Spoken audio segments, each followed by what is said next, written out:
pemirsa setia Tempo, jumpa lagi bersama saya Eka Pramita dalam program Teras Negeri. Program Teras Negeri dapat Anda saksikan di kanal YouTube Tempo.co. Yang spesial, tamu kita hari ini adalah Bupati Mapi, Bapak Christosimus Yohanis Agawemu. Selamat pagi, Pak. Selamat pagi, Mbak. Pemirsa setia Tempo, sebelum kita lanjut berbincang dengan Bapak Bupati, saya akan membacakan terlebih dahulu sekilas profil beliau.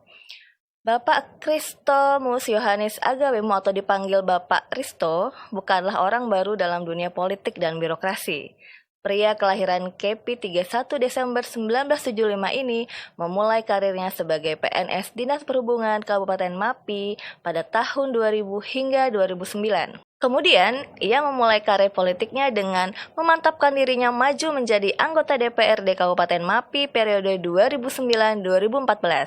Karirnya di bidang politik terus melesat, dan pada periode 2014-2017, Bapak Risto Yohanis Agawemu mendapat amanah sebagai Ketua DPRD Kabupaten Mapi. Tak hanya sampai di situ, politikus PKB ini kini menjabat sebagai Bupati Mapi periode 2017-2022 dan 2025-2030. Oke, tanpa berpanjang-panjang, langsung saja pemirsa kita berbincang langsung dengan Bapak Risto. Saya memanggilnya dengan Bapak Risto. Bapak, apa kabar hari ini? Syukur puji Tuhan, baik. Dan sangat sehat hari Perjalanan lancar ya Pak ya? Syukur puji Tuhan juga, perjalanannya baik dan lancar. Oke, Bapak, bagaimana sih Bapak melihat nih peran Kabupaten Mapi dalam pembangunan nasional, khususnya dalam konteks daerah 3T?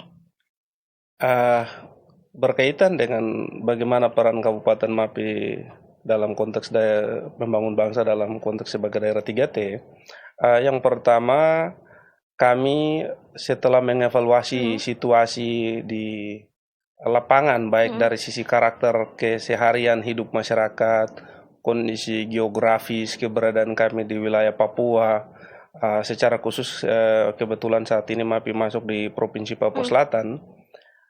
Yang pertama adalah berkaitan dengan bagaimana kami melihat kondisi masyarakat kami yang memang benar-benar harus mendapatkan perhatian dari pemerintah yang bisa membangkitkan satu peluang baru dalam rangka peningkatan sumber daya manusia, sehingga dengan adanya program-program prioritas khusus dalam membangun SDM, baik itu untuk membawa ke pendidikan formal maupun non formal bagi masyarakat yang putus sekolah, lalu mungkin yang sama sekali belum pernah bersekolah, ini dalam bentuk pelatihan dan lain-lain yang kita harapkan ke depan bisa berjalan dengan baik.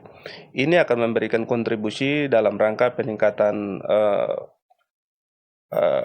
kemampuan berpikir masyarakat itu sendiri, tapi juga IPM masyarakat itu akan baik.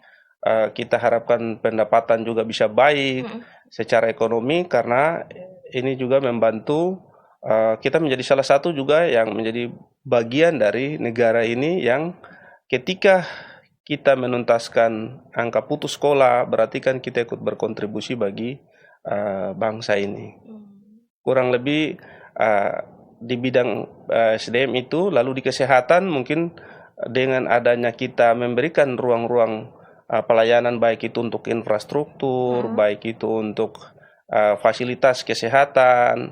Ini juga ketika taraf hidup kesehatan masyarakat baik, berarti ini juga mengikuti irama meningkatkan juga kesejahteraan, tingkat kesehatan masyarakat di bangsa ini ikut juga berkurang dari yang buruk, mungkin itu. Oke, lantas Pak, apa sih sebenarnya tantangan terbesar dalam mengimplementasikan pendekatan terpadu dalam pembangunan SDM di Mapi? Dan bagaimana nih cara mengatasinya? Terima kasih nih Mbak. Kalau kita bicara bagaimana membangun dan tantangan tentang bagaimana membangun SDM secara terpadu, kenapa kami menggunakan kalimat terpadu?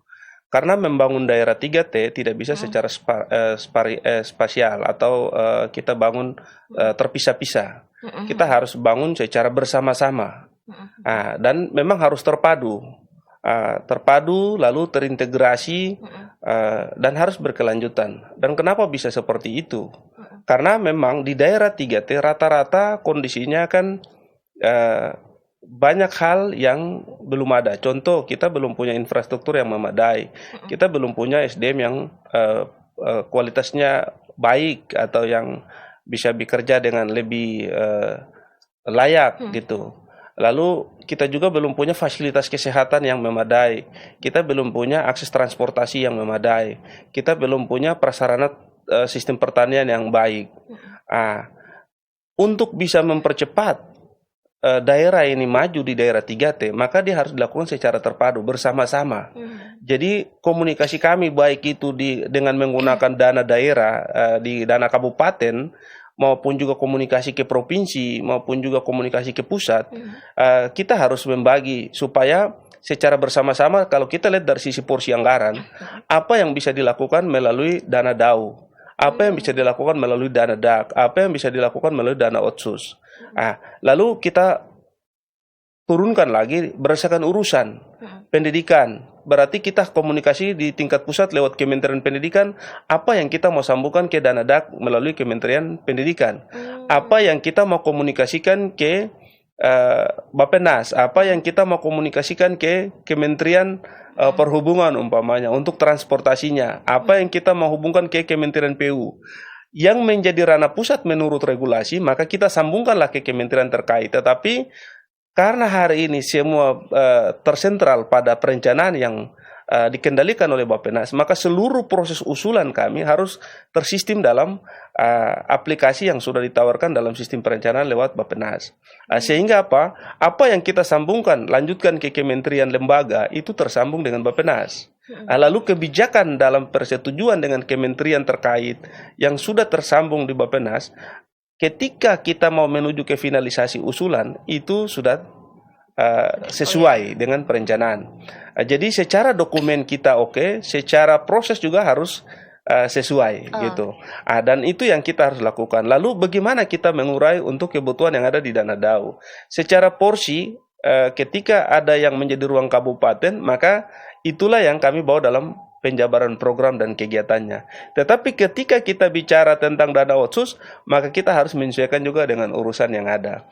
Dari kondisi inilah yang kenapa saya menawarkan harus terpadu. Karena kalau kita bicara pembanding antara daerah yang sudah pemerintahnya jalan dengan infrastruktur dan seluruh fasilitas sudah lengkap, itu boleh bangun sesuai kebutuhan satu persatu.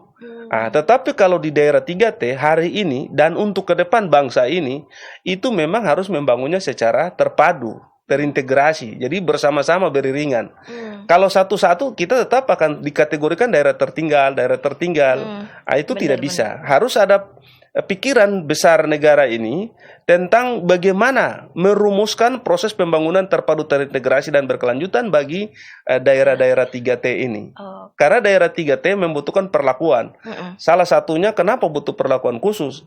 Yang pertama, karena kondisi geografis. Betul. Kami yang sangat sulit.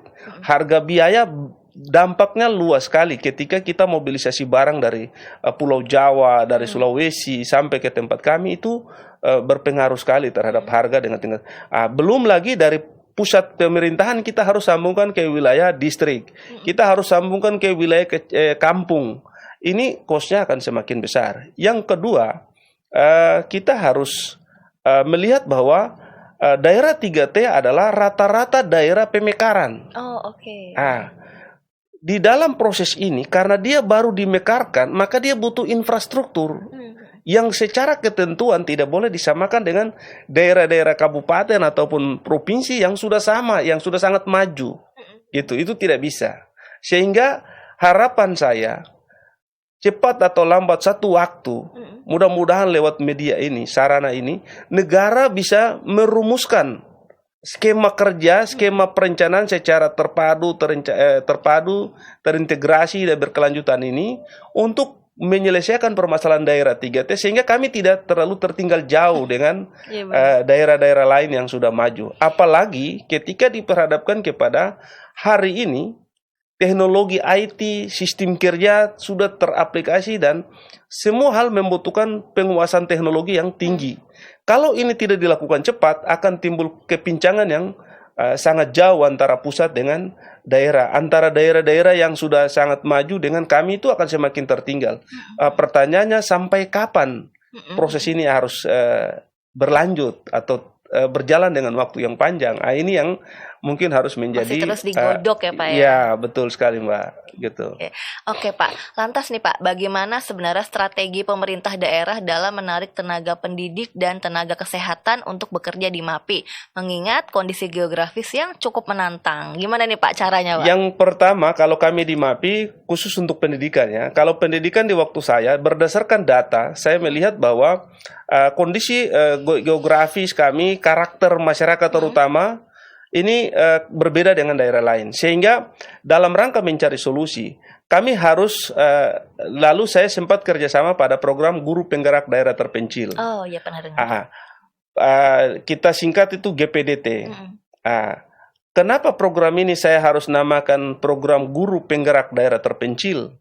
Karena memang kita butuh gerakan yang harus dilakukan secara sadar, secara tulus dengan unsur-unsur nilai kemanusiaan yang sangat amat tinggi. Kenapa nilai kemanusiaan yang sangat tinggi?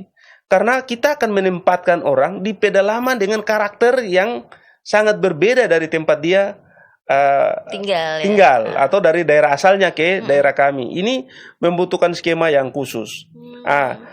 Untuk itu, kami menjelaskan, kita membangun kerjasama dengan Universitas Gadjah Mada di waktu saya menjabat di waktu lalu. Dan saat ini kita akan melanjutkan kerjasama lagi. Tetapi pada bagian ini nanti kami akan ada bertabrakan dengan sedikit regulasi. Berkaitan dengan program Guru Penggerak Daerah Terpencil yang saya lakukan di waktu lalu, harapan saya program ini bisa menjadi program nasional. Guru Penggerak Daerah Terpencil, kerjasama kami dengan UGM dalam rangka rekrutmen. Rekrutmen dengan standar yang kita sampaikan, kondisi karakter masyarakat kami seperti begini, 1, 2, 3, kondisi geografis kami seperti begini, pandangan mayoritas lingkungan sekitarnya seperti apa, semua kami gambarkan, lalu dibuatlah kriteria oleh teman-teman di Universitas Gadjah Mada, di PPK UGM, untuk bagaimana merekrut para guru, mengacu ke apa yang sudah kami sampaikan sebagai gambaran kondisi kami di sana. Setelah terjadi rekrutmen, lalu selanjutnya salah satu bentuk untuk kesiapan mental dari adik-adik kami yang akan kita tugaskan atau guru-guru yang akan kita rekrut tugas di pedalaman ini, didampingi oleh teman-teman TNI dalam hal pembinaan mental, kesiapan mereka untuk bisa hidup di tempat yang seperti itu. Ini materinya disiapkan oleh teman-teman TNI. Sehingga adik-adik ini bisa terbentuk. Lalu kami Pemda diminta juga untuk membawa materi, menyampaikan materi tentang menjelaskan secara keseluruhan kondisi real. Jadi kami coba menjelaskan sejujur mungkin sesuai dengan kondisi yang ada di wilayah kami. Kenapa harus kami menjelaskan seperti itu? Awal saya tempatkan guru pada saat di program Guru Penggerak Daerah Terpencil ini, itu listrik tidak ada. Telekomunikasi tidak ada. Dalam hal ini tidak punya jaringan, sinyal dan lain-lain itu kan tidak mungkin ada di sana. Lalu televisi pasti tidak ada. Radio masih bisa tetapi harus cari sendiri. Dalam keterbatasan inilah saya meminta mereka untuk bekerja dengan tulus dalam rangka melaksanakan misi kemanusiaan. Jadi banyak pendatang ya Pak, maksudnya warga di luar Papua Selatan sendiri. Betul sekali. Jadi kemarin yang kita rekrut rata-rata dari luar Papua. Itu baik dari Sumatera, dari Jawa, dari Sulawesi, dari Nusa Tenggara Timur, dan ini bergabung jadi satu sesuai dengan mereka ketika memenuhi syarat seleksi, lalu mereka ditempatkan. Kenapa kita harus lakukan proses-proses tadi? Untuk memberikan mereka penjelasan bahwa kondisi yang nanti akan mereka hadapi seperti begini. Karena adik-adik ini masih sangat muda. Dengan usia yang sangat muda, mereka kita tempatkan di tempat yang terpencil, kan ini butuh keterpanggilan jiwa, menyatunya mereka dengan kondisi kami. Tetapi syukur, puji Tuhan bahwa pada saat saya merekrut mereka, kita memberi penjelasan, kita tempatkan mereka, lalu saya berproses ke Kementerian Kominfo. Saya berproses ke PT PLN Pusat. Sebagai bagian dari bagaimana kita mencari solusi untuk proses yang tadi, karena kita harus adaptasi ke sistem pembelajaran yang berbasis digital ini. Maka saya harus cari ruang-ruang itu. Jadi kita coba komunikasi dengan PT PLN. Syukur sebagian wilayah dari perkampungan kami sudah dibangun ke pembangkit listrik dengan kerjasama antara Pemda dengan PT PLN. Bagian pembangkit dan jaringan menjadi ruang dari PT PLN. Tanah itu menjadi bagian dari Pemda. Dan penyambungan ke rumah-rumah itu juga sebagian menjadi tanggung jawab dari Pemda. Dan itu yang menjadi kesepakatan kami, lalu kami coba melaksanakan itu. Tetapi belum tuntas, karena waktu itu pas di waktu suasana COVID kan terhenti sebagian. Sehingga kami harus melanjutkan di periode ini. Berarti masih ada PR ya Pak? Betul sekali Mbak. Jadi yang berikut adalah berkaitan dengan telekomunikasi. Saya ketemu dengan Ibu Dirjen, pada saat itu kita coba menyampaikan tentang kondisi kebutuhan, diresponi, kita disambungkan ke PT Bakti. Dari PT Bakti terjadilah proses di mana kami diprioritaskan karena kami berjumpa dengan mereka kurang lebih sekitar 3-4 kali.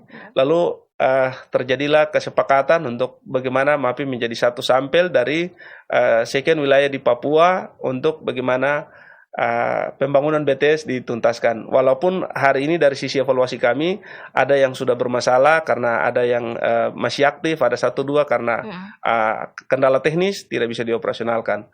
Jadi itu langkah-langkah yang kita lakukan untuk mengkolaborasikan dengan kehadiran guru-guru yang tadinya sudah bergantung dengan teknologi telekomunikasi ataupun dengan IT. Sekarang mereka sebagian bisa video call, bisa melakukan pembelajaran, bisa melakukan komunikasi dengan dinas melalui sarana yang sudah tersedia saat ini. Itu kurang lebih hal-hal yang kita lakukan di daerah 3T, walaupun masih membutuhkan peningkatan terhadap pemanfaatan fasilitas-fasilitas ini kepada masyarakat, karena kehadiran sarana BTS di perkampungan yang ada di wilayah kami itu kan tidak hanya kepada guru dan murid atau petugas kesehatan, tapi kami juga berharap masyarakat bisa memahami bagaimana dia belajar dengan menggunakan sarana ini, bagaimana dia satu waktu bisa berdagang dengan sarana ini, dan bagaimana sarana ini bisa mempermudah mereka dalam berinteraksi dengan anak-anak mereka yang kuliah, sekolah, dan lain-lain. Mungkin itu, Mbak. Dan itu juga berlaku untuk tenaga kesehatan ya Pak? Benar sekali. Mekanismenya sama berarti? Betul sekali. Iya. Menarik. Jadi untuk tenaga kesehatan juga sama, kita rekrut. Tetapi pada bagian dokter spesialis itu memang kami harus mengeluarkan biaya yang sangat besar. Yaitu untuk satu tenaga dokter spesialis kurang lebih sekitar 60-an juta yang harus kita kasih untuk per bulannya. Wow, karena itu didatangkan dari luar Papua Selatan sendiri ya? Di luar dari Papua, dan rata-rata, sehingga saya harus mencari solusi jangka pendek. Untuk tahun ini saya harus titip dokter umum untuk masuk ke dokter spesialis. Oh iya benar. Sehingga kami bisa punya tenaga tetap yang tidak harus kita cari dari luar lagi. Begitu. Jadi investasi jangka panjang. Siap, betul gitu sekali. Ya. Siap. Lantas Pak, bagaimana sih pendekatan berbasis kearifan lokal yang diterapkan di MAPI dalam pembangunan SDM agar lebih relevan dengan kondisi sosial dan budaya masyarakat di MAPI? Yang pertama berkaitan dengan bagaimana kita membangun kearifan lokal dalam meningkatkan SDM. Yang pertama bahwa mayoritas orang tua kami, anak-anak di wilayah kampung yang ada di wilayah kami, banyak yang belum memahami kalau kuliah itu seperti apa, terutama dalam pilihan jurusan atau fakultas, prodi itu belum paham, sehingga orang tua belum tahu anaknya harus kuliah di mana. Terus kalau kuliah, kira-kira program mana yang lebih tepat untuk setelah selesai memiliki gelar sarjana bisa langsung mendapatkan ruang kerja, baik itu di dalam dia sebagai orang yang bercita-cita melalui jalur ASN maupun melalui pekerjaan di swasta, ataupun mungkin berminat membuka kegiatan usaha lain di luar dari bekerja dengan orang secara mandiri.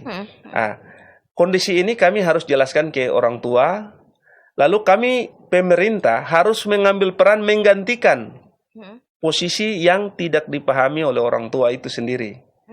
Dengan cara kami memahami informasi yang ada dari via kampus, kami jelaskan ke orang tua bahwa anaknya harus kuliah di mana. Lalu setelah kuliah kita juga harus membantu mereka berpikir atau menyambungkan ke orang tua jurusan yang dia pilih atau kesarjanaan yang dia ikuti ada hubungannya dengan bagian terakhir dia harus mencari kerja.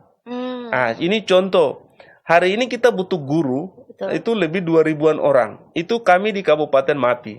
Kita belum bicara di kabupaten-kabupaten lain seperti Bovendigul, Asmat, di Merauke. Ini semua wilayah ini karena kita bertangga di Provinsi Papua Selatan, semua membutuhkan guru dalam jumlah yang sangat besar. Tetapi permasalahan sekarang, bagaimana kita membaca bahwa ada peluang itu? Peluang itu salah satunya kita titip adik-adik untuk masuk kuliah menjadi tenaga guru. Guru nanti kita jabarkan lagi. Ini yang tadi saya bilang banyak orang tua belum memahami bahwa kalau guru itu berarti ada PGSD, berarti harus bertugas di sekolah dasar SD. Kalau yang guru pelajaran berarti ada di SMP, harus ada di SMA, SMK, seperti begitu. Ini nanti kami yang bantu menutupi untuk memberikan penjelasan kepada orang tua bahwa anaknya kita kirim ke sini, masuk di sini akan hasil akhirnya seperti apa gitu. Itu kami yang harus bantu menjelaskan. Bagian-bagian ini kenapa harus kita lakukan supaya kearifan lokal tadi, kekecewaan, tidak suasana ini bisa lebih tersambung, lebih bisa diterima oleh orang tua. Itu kurang lebih hal-hal yang kita bisa lakukan, tetapi juga bagian lain kita harus lihat selain di guru, mungkin di kesehatan, tapi apa yang menjadi potensi lokal kita? Contoh pertanian, kita punya hutan, kita punya kondisi peluang potensi perkebunan atau kehutanan, maka adik-adik kita sambungkan ke pertanian dengan beberapa pilihan jurusan yang ada di situ. Salah satunya yang kami titip di UGM. Seperti begitu, dan kita berencana berikut harus ada di IPB. Kenapa? Karena kita punya potensi sagu yang sangat besar. Pas ya di pertanian. Jadi kita harus titip juga di IPB sehingga ke depan mereka bisa mengelola proses ini. Lebih dari itu, saya membangun pemahaman dan kesadaran bagi orang tua di hari-hari ini adalah saya ingin bagaimana program saya, yaitu program 1000 sarjana, bisa menjadi sarana untuk mewakili keterwakilan dari distrik, keterwakilan dari kampung, keterwakilan dari marga, keterwakilan etnis, dan keterwakilan kepala keluarga. Anak-anaknya harus ada yang bisa kuliah. Itu yang saya sadari dalam bagian tertentu pada perwakilan marga, perwakilan kepala keluarga itu pasti cukup berat karena kondisi waktu masa kerja saya yang hanya 5 tahun, lalu secara mata anggaran juga hanya 4 tahun efektif, itu masa kerja yang sangat pendek. Tetapi paling kurang pikiran dasar untuk saya sambungkan kepada generasi berikut ini tersampaikan. Nanti mereka yang melanjutkan bagaimana pemerataan untuk bagaimana unsur-unsur pemikiran lokal tadi, kearifan-kearifan dari kebutuhan masyarakat ini bisa kita akomodir dengan memberikan rasa percaya keterwakilan anak-anak mereka ada dari kampung dan pedalaman terpencil. Mungkin itu. Oke, menarik Pak. Ini ngomong-ngomong soal tadi makanan daerah khas Papua ya, papeda ya, sagu ya. Iya, sagu. Di sini nggak jauh dari sini ada rumah makan yang ada papedanya loh Pak. Siap, luar biasa. Artinya semakin mudah diakses juga ya makanannya. Siap. Nah Pak, mungkin pertanyaan terakhir lebih ke harapan Bapak nih, nanti ke depannya kan masih ada 5 tahun lagi memimpin Kabupaten Mapi. Apa nih Pak kira-kira yang dilakukan oleh Bapak untuk mewujudkan visi Indonesia Emas 2045? Baik, dalam rangka menuju ke sana, kami mengusung tema membangun SDM unggul Mapi dengan program 1000 sarjana untuk menuju Indonesia Emas tahun 2045. Dalam rangka menuju ke sana, yang pertama saya mencanangkan program 1000 sarjana. Di dalam program 1000 sarjana ini bukan berarti kami harus 1000 orang. Tetapi angka 1000 menggambarkan bagaimana kecepatan kita mengejar jumlah orang dalam berbagai macam disiplin ilmu secara cepat. Itu maksudnya. Sehingga untuk memenuhi ke sana, saya setelah selesai dilantik, saya komunikasikan kembali kerjasama kami dengan kampus-kampus yang sudah saya kerjasamakan dahulu.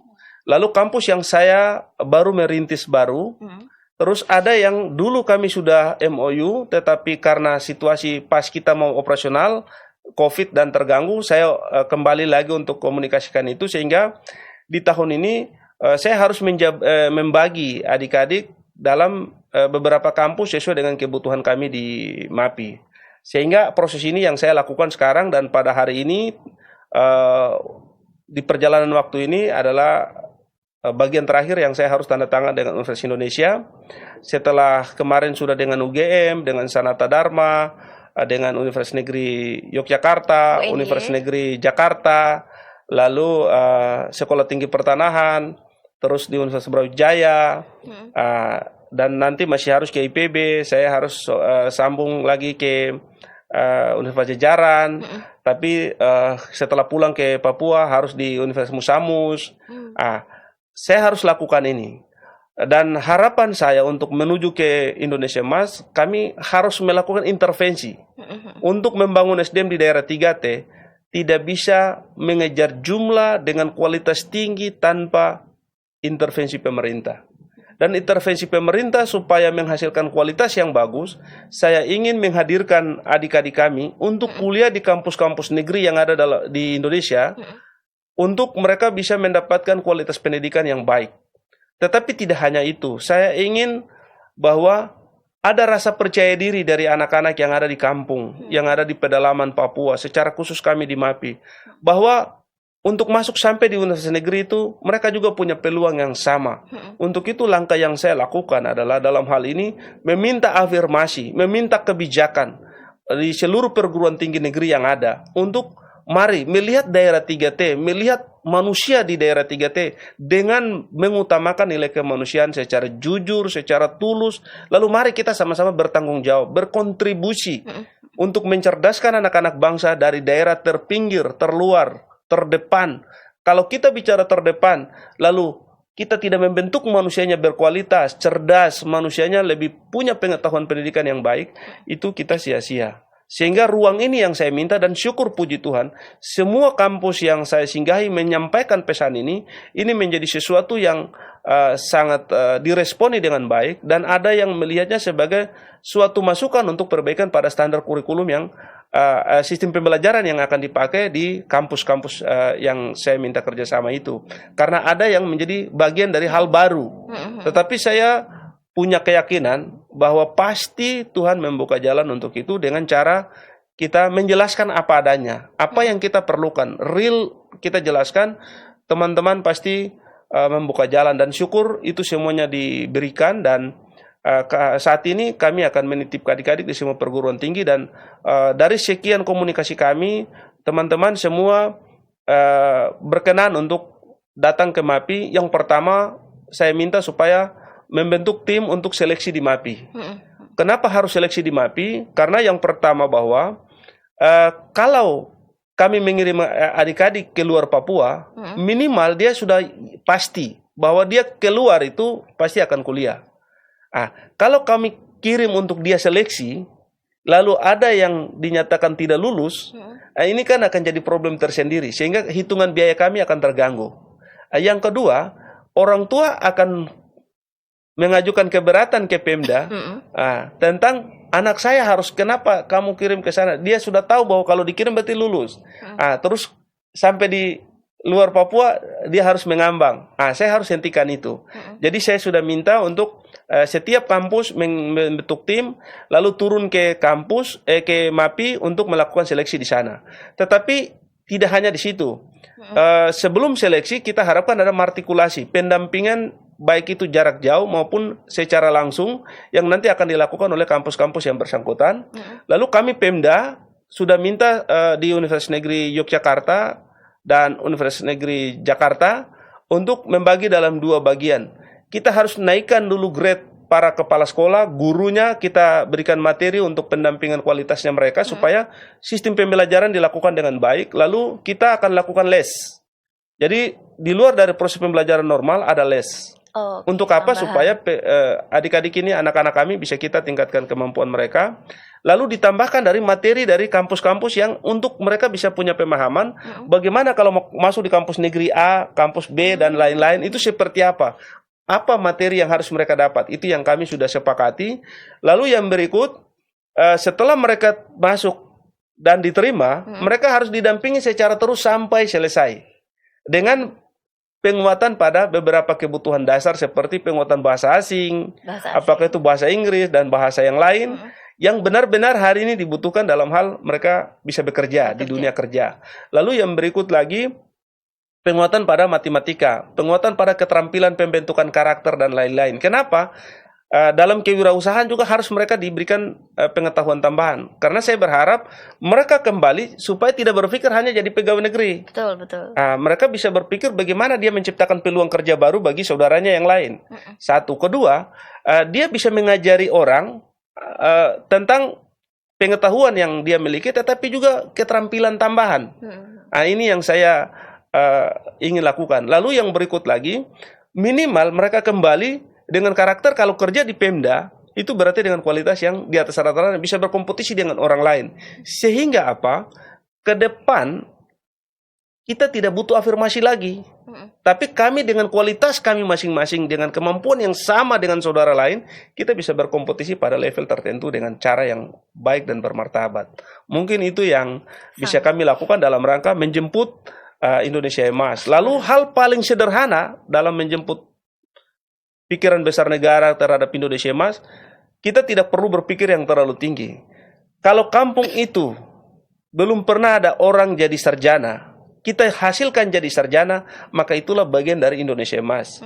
Kalau itu dia bisa, dulunya belum ada S2, kita hadirkan dia menjadi S2, maka disitulah Indonesia Emas.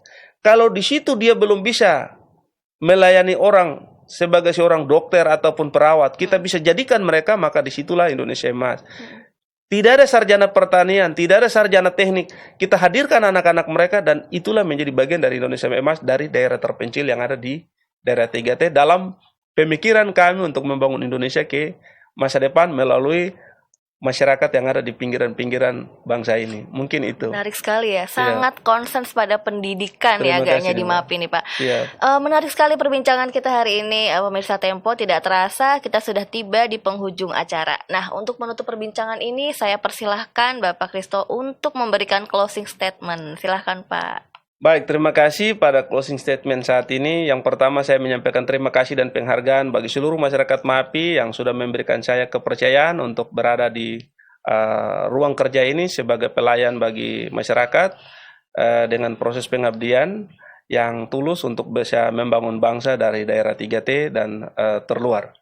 Yang kedua, harapan saya, program guru penggerak daerah terpencil dan bagaimana skema membangun daerah 3T ini harus dibicarakan oleh pusat secara khusus, bagaimana merumuskan pembangunan di daerah 3T dalam semua sektor secara terpadu dan terintegrasi dan berkelanjutan, sehingga daerah 3T tidak menjadi daerah yang dirilis termiskin, terbelakang, dan lain-lain.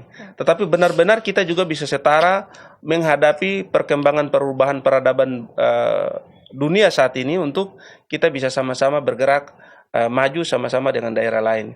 Yang berikut, harapan kami bahwa kebutuhan terhadap dana DAK, infrastruktur, dana DAK, dan juga DAU yang ada urusan dengan infrastruktur, Otsus, ini mari kami dikembalikan dengan baik sehingga kami dapat menggunakannya sesuai dengan kebutuhan di daerah 3T.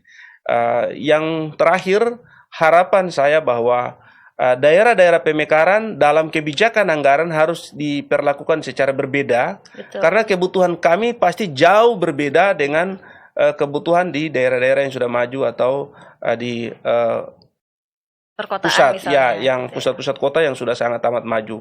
Sehingga ini mohon pertimbangan, mohon dukungan dari pemerintah pusat untuk program-program khusus untuk daerah pemekaran. Alangkah baiknya dibicarakan secara khusus regulasinya dan tidak disamaratakan dengan daerah-daerah yang sudah sangat amat maju dan infrastrukturnya sudah lengkap. Mungkin itu yang bisa kami sampaikan. Terima kasih untuk waktu yang baik. Mari kita bersatu membangun Indonesia dari daerah 3T secara terpadu dan terintegrasi untuk menuju ke Indonesia Emas. Terima kasih. kami kembalikan. Iya, menarik sekali Bapak.